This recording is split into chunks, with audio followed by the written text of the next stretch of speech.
Assalamualaikum warahmatullahi wabarakatuh.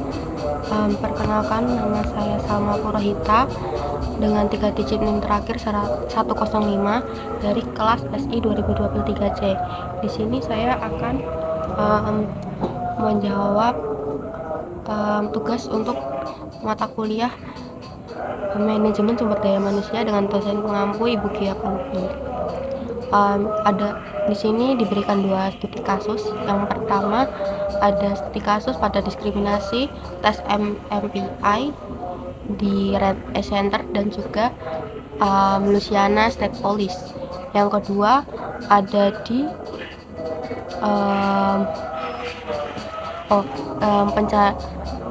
pencarian latar belakang calon karyawan melalui online. Yang pertama, pada kasus pertama saya menjadi tim kontra. Karena apa? Pada tes kepribadian itu walaupun baik, pastinya perusahaan itu ya emang pengen jabatan pemimpin itu dimiliki oleh orang-orang terbaik. Namun pada kasus Red Center,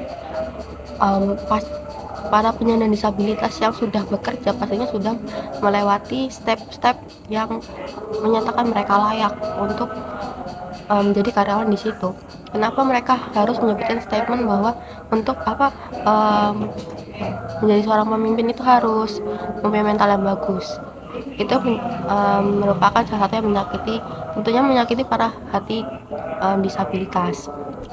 Terus tentu aja apa yang dilakukan oleh Red Center itu melanggar hukum yang ada di Amerika. Walaupun juga mereka memberikan pernyataan bahwa pegawai disabilitas itu sulit dipromosikan.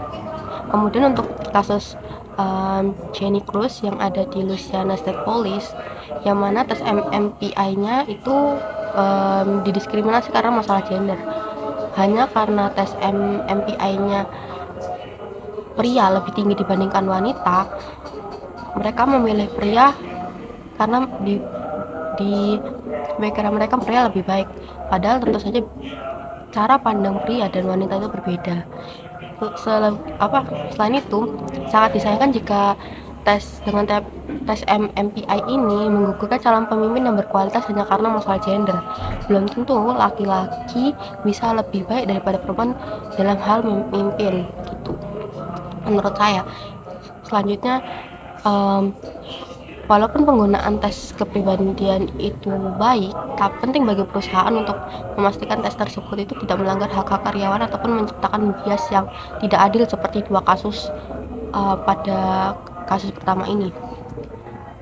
Terus perlu perancangan ulang mengenai sistem tes kepribadian ini sesuai dengan prinsip-prinsip kesetaraan dan non-diskriminasi. Perusahaan harus memastikan bahwa tes tersebut tidak berpotensi melanggar hukum ketenagaan kerjaan dan relevan terhadap tugas yang nantinya diemban oleh karyawan tersebut.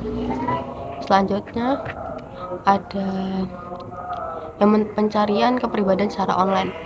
Saya juga kurang setuju karena hal ini bisa menjadi bumerang pada perusahaan, yang mana calon karyawan bisa aja merasa tuh privasinya tuh dilanggar oleh perusahaan karena HR itu mengorek informasinya secara diam-diam melalui internet.